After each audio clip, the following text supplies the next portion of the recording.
please let us know if you'd like to ask a question. We'll get started with Trevor Thompson. Blash, I think we're all surprised to hear about Tyler tonight. What could you tell us about how he's feeling, first of all, and where you go from here with him? My understanding is he's feeling fine. He's in COVID protocol and he'll be there for 10 days. Okay. So he'll miss 5 games. Okay. Moving on to tonight's game, just your thoughts on the back-to-back aspect of things, how you guys performed, what the game looked like from your standpoint. I thought our compete was high. I thought our energy was good. I didn't think our execution was great. I thought we were sloppy at times. Sometimes it made the game a little bit harder. Sometimes, when you get in late, you don't play quite as smart as you need to play. And I thought there was some of that out there tonight.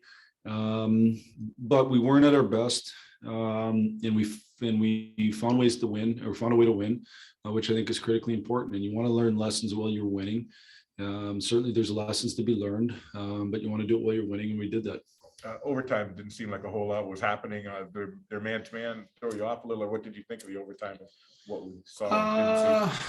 No, I wouldn't say everybody. I mean, when you have 3 guys on the ice, it becomes way less about system and more about just breaking people down. And ultimately we had the puck the whole time for the most part. We weren't able to totally break them down and create great chance. A lot of times you got to give up a chance to get a chance, and that's not something you coach. So we didn't want to waste any shots. I thought there was times where we could have caught them on changes that we didn't quite jam it down their throats quick enough. And then I think when you are in the zone, we just got to do a better job of creating force switches, which we didn't do quite a good enough job of, but we certainly had the puck most of the time. And Grace with career win number 150, hadn't played in 4 games. Just what you thought of him tonight, you can assess him. Well, first off, that's a great number. Good for him. It's a lot of wins in this league, and Thomas is a good pro. He works hard every day, and I think he's kind of been in a lot of different situations. He's played a lot. He's been in spots where he doesn't play as much like this, and generally plays pretty good without rest. And I think early on, he wasn't as sharp as he was as the game went along. And I think that's to be expected. And I thought as the game went along, he got more sharp. Next go to Max Boltman. I'm curious, have you ever at any level had 3 rookies, freshmen, whatever it might be, that have been as impactful as fast as the 3 you have right now? To think about that, when I got to Western, we had a freshman, Danny DeKaiser. We had a freshman, Shane Birschbach, and a freshman, Chase Ballas, and they were really they were huge impacts in that season. So maybe that year we did. I don't know if I can think of other years where they've had quite as much impact. Maybe certainly juniors different because there's so much turnover. But obviously the 3 that we've had, the 3 we have had huge impacts. They've earned ice time, and with that earned ice time, they've certainly made a big impact. And then I guess when young guys can often bring energy to a room, and when they're this impactful too, how much does it kind of compound the energy lift that they give you? I think energy is probably brought more by personality, honestly, than it is youth. I coached Thomas Holmstrom this last year. He brought lots of energy. So I think it's more personality, and there's different personalities involved there.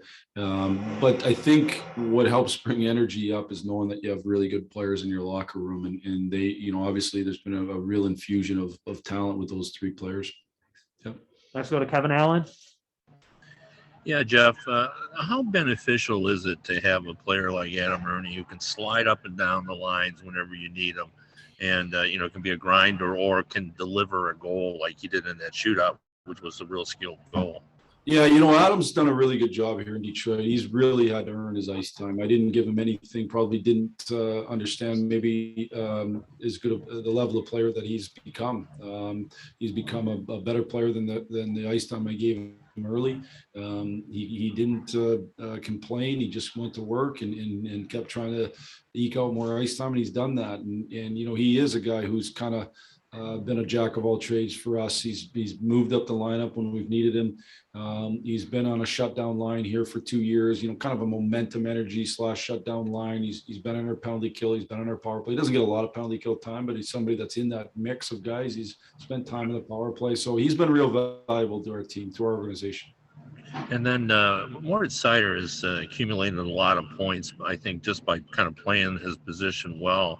but then we see him in overtime and he has a little bit more offensive flair.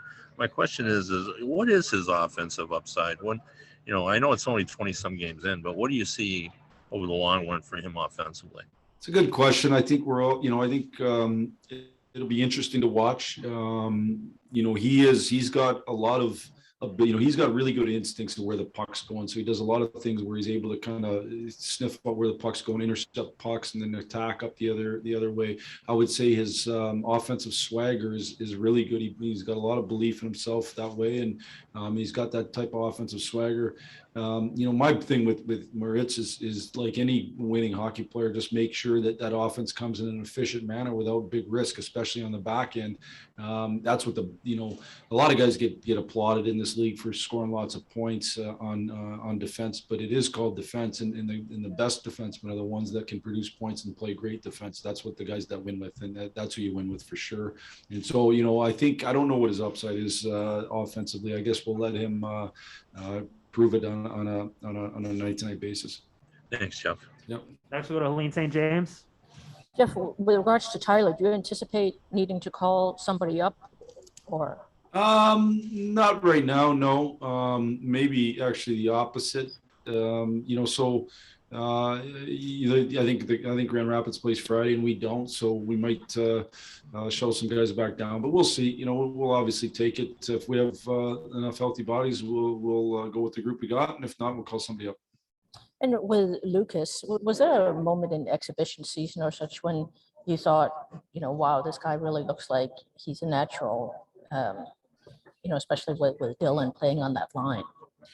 I would say that the Chicago game here in our building, that was a game where they were bringing a more real lineup. I think exhibition season is really tricky because of the lineups, and they were bringing a decent lineup into our building, and good luck.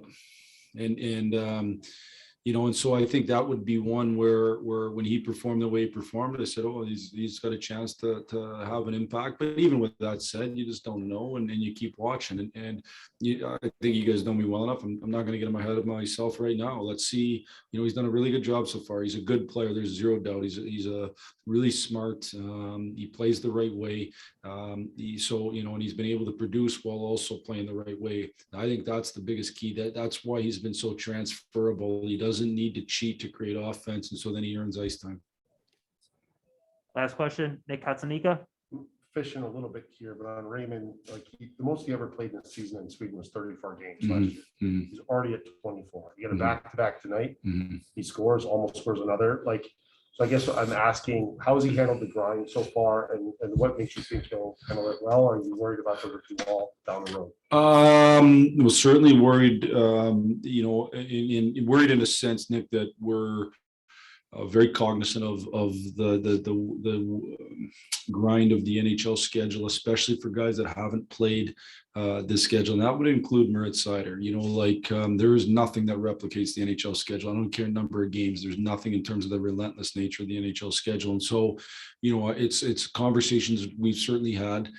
We work with our sports science people to see where their body's at. I don't want to make more of that than it is, but certainly those are conversations I have all the time with our sports science group, and we have to help them manage it. And if that means staying off for optional skates, if that means taking certain days off, I think sometimes when you're young, you feel like you need to be out for everything, and certainly the conversation I've had with these guys is not only do you not need to, but I don't want you to, and so we'll keep watching. I thought he lost some steam on the West Coast trip when we were playing that much. And I think one of the things that both those guys need to do is learn how to play when you're tired. And they both have good brains to be able to do that. But that's a huge factor in this league, is being able to play when you don't feel your best. And I think his brain can help him with that, Raymond. But it'll be something we'll keep monitoring. All right, that's all for us tonight. Thanks everyone for joining us.